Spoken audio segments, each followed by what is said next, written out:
Olá, gente querida do coração verde e amarelo, sou Cleiton Basso em mais um Jornal Foco do Brasil, compromisso com a verdade.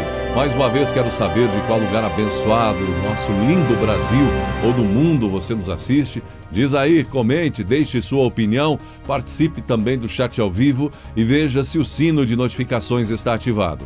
E vamos agora às notícias desta edição. O presidente Jair Bolsonaro aproveitou o sábado em Guarujá, litoral de São Paulo, onde descansa, para realizar um passeio de lancha, entre outros momentos. O local ali tem se tornado visita tradicional do presidente, que dessa vez esteve acompanhado no passeio de lancha do presidente da Caixa Econômica Federal, Pedro Guimarães. Bolsonaro, que chegou na cidade no início da noite desta sexta-feira, dia 17, o presidente deve ficar no local até quarta ou quinta-feira e Bolsonaro está hospedado no Forte dos Andradas, a instalação militar que ele utiliza sempre que vai à região. Além de Pedro Guimarães, presidente da Caixa, o passeio de lancha também teve a presença de Max Guilherme, assessor especial do presidente. Guimarães e Guilherme postaram imagens, fotos com o presidente Bolsonaro durante o passeio, dizendo que iriam pescar. O presidente também teve momentos na Base Aérea de Santos, que é uma base da Força Aérea Brasileira, localizada no distrito de Vicente de Carvalho, em Guarujá, entre outros momentos no sábado.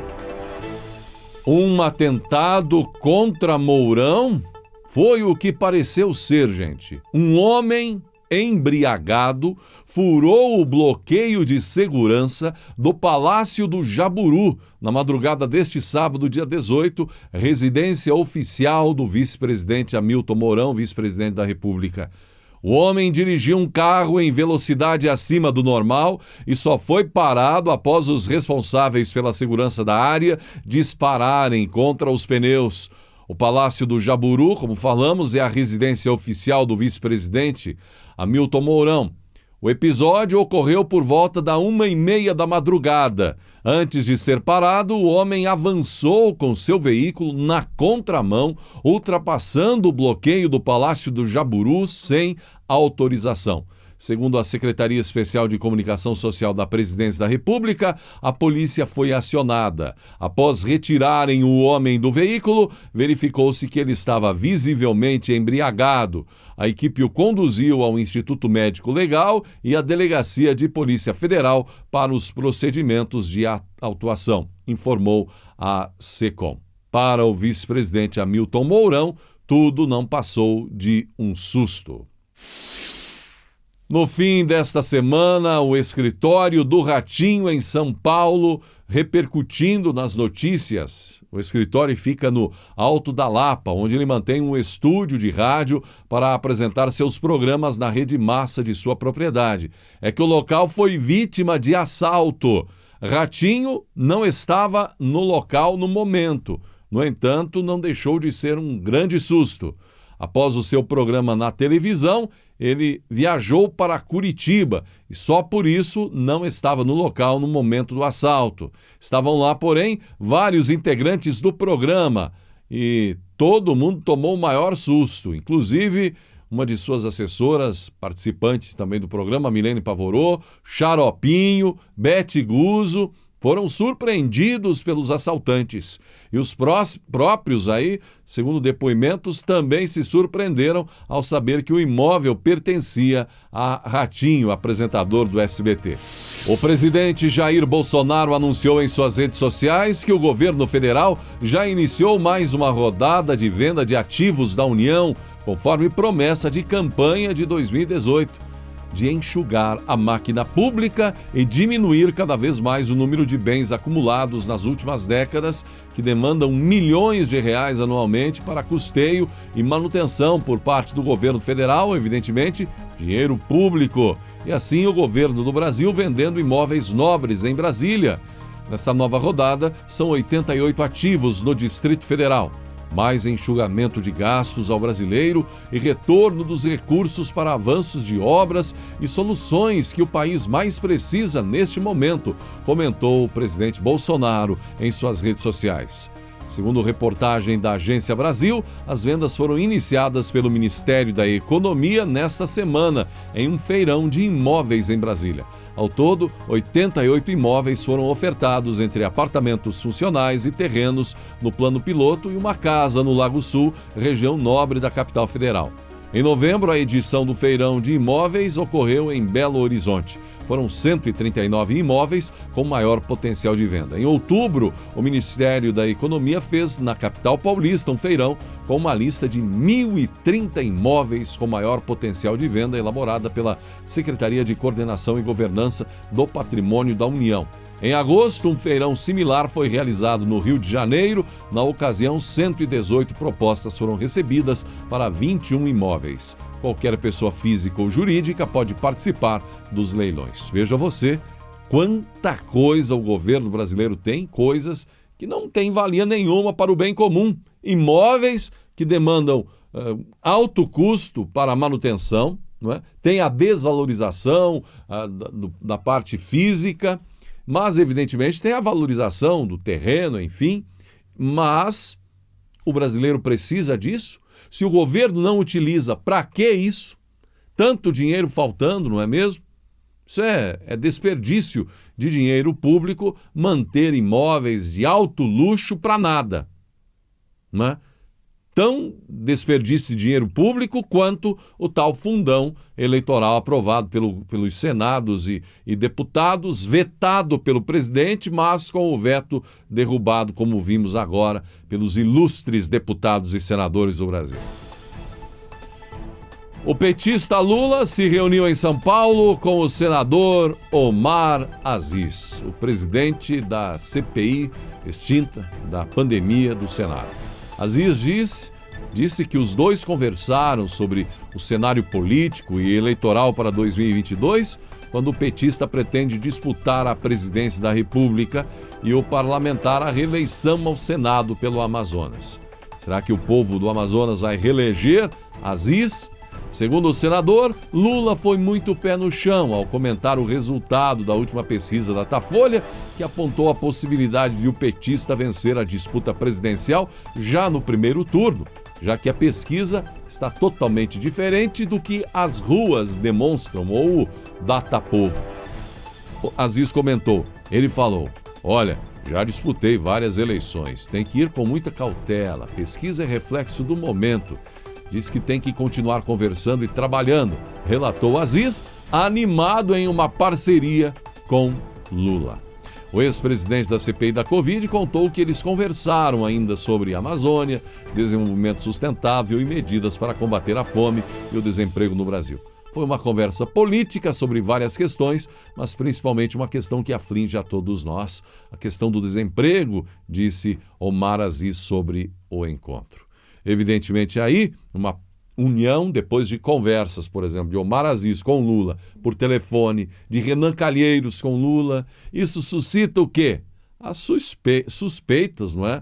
Com relação ao alto comando da extinta CPI, com sua proximidade com a oposição ao presidente Jair Bolsonaro. Isso também coloca, mais uma vez, em xeque a propriedade ou a credibilidade da tal CPI, o seu relatório de Renan Calheiros. E o torcedor do Atlético que arremessou um copo, você viu essa? O cara arremessou um copo de cerveja no empresário Luciano Hang, dono das Lojas Havan, durante a segunda partida da final da Copa do Brasil, nessa semana, disputada na Arena da Baixada, em Curitiba, e ele, o que arremessou, foi demitido do escritório de advocacia onde trabalhava. O desligamento do advogado onde ele trabalhava, do escritório onde ele trabalhava, foi realizado, gente, após a identificação dele no ato praticado nessa semana. Em nota, o ex-empregador do advogado afirmou que não tolera atos de violência contra qualquer indivíduo ou instituição e classificou o episódio como inaceitável. Sobre o caso, Luciano Hang não fez boletim de ocorrência, mas realizou uma live em uma rede social para falar sobre o caso e denominou o torcedor do Atlético de Doutor Esquerdinha. Hang ainda falou que jamais podemos aceitar qualquer forma de violência, ainda mais como forma de inibir pensamentos diferentes. Luciano Hang ainda disse, em desabafo, contra deputados e senadores nessa semana que derrubaram o veto do presidente Bolsonaro e, com isso, autorizaram o fundão de 5,7 bilhões para eleições 2022. Luciano, além de desabafar então contra a violência sofrida no jogo, também comentou sobre isso. Absurdo! O Congresso derrubou o veto que impedia que o fundo eleitoral chegasse a 5,7 bilhões de reais. Estou indignado. Depois a população não entende porque ninguém mais quer investir no Brasil. Partido político no país virou empresa pública que vive do dinheiro suado do cidadão, disse Luciano Hang. Com o novo fundo partidário, ou o fundo eleitoral para os partidos em 2022, PT terá mais de R$500 bilhão para a eleição no próximo ano. A Câmara dos Deputados, derrubou o veto do presidente Jair Bolsonaro ao trecho da Lei de Diretrizes Orçamentárias que destinava 5,7 bilhões de reais para o Fundo Especial de Financiamento de Campanha, conhecido como Fundão Eleitoral. Se o veto fosse mantido, o valor ficaria nos mesmos 2,1 bilhões de reais da eleição de 2020.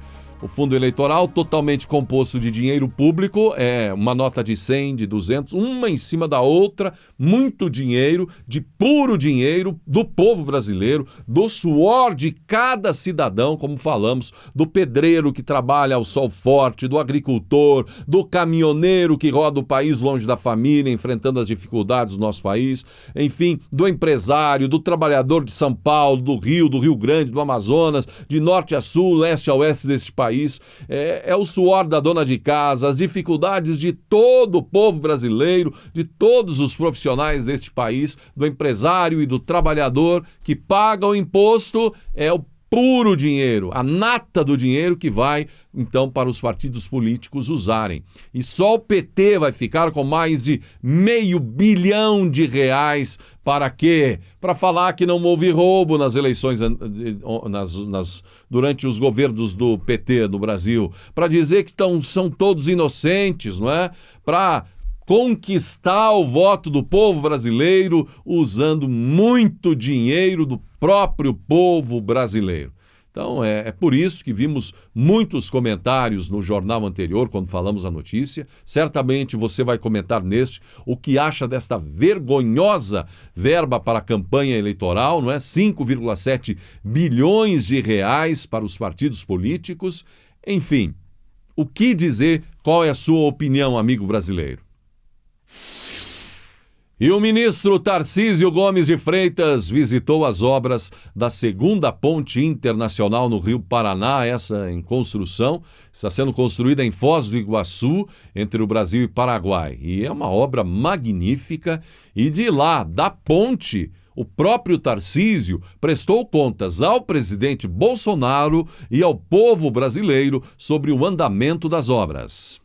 Presidente Jair Bolsonaro, estamos visitando a segunda ponte internacional de Foz do Iguaçu. Estivemos juntos aqui com o presidente Mário Abdo no lançamento da pedra fundamental. Retornamos aqui depois para ver a concretagem das fundações, a concretagem da caixa de equilíbrio. E agora o que a gente já está vendo? Lançamento de estais, montagem de aduela. Estamos avançando, rompendo na direção do nosso estado irmão do Paraguai. Uma grande obra da Engenharia Nacional, a ponte que vai ter o maior vão livre do Brasil e que vai proporcionar a ligação entre dois países, formando um corredor bioceânico. Isso faz parte da estratégia de transporte, que é promover a integração regional sul-americana. Vale a pena ver a grandeza, o profissionalismo, a competência da Engenharia Nacional que está posta à prova. Uma parceria do Governo Federal, do Governo do Estado do Paraná e de Itaipu Binacional. E agora os recursos de Itaipu estão sendo usados em prol do desenvolvimento do nosso país, do desenvolvimento da nossa infraestrutura. Isso foi uma mudança muito importante. O governo do presidente Bolsonaro está promovendo a nossa infraestrutura. Assim chegamos ao final desta edição do Jornal Foco do Brasil. Gratidão pela sua atenção. Um ótimo domingo e até segunda. Que Deus abençoe a você e a sua família.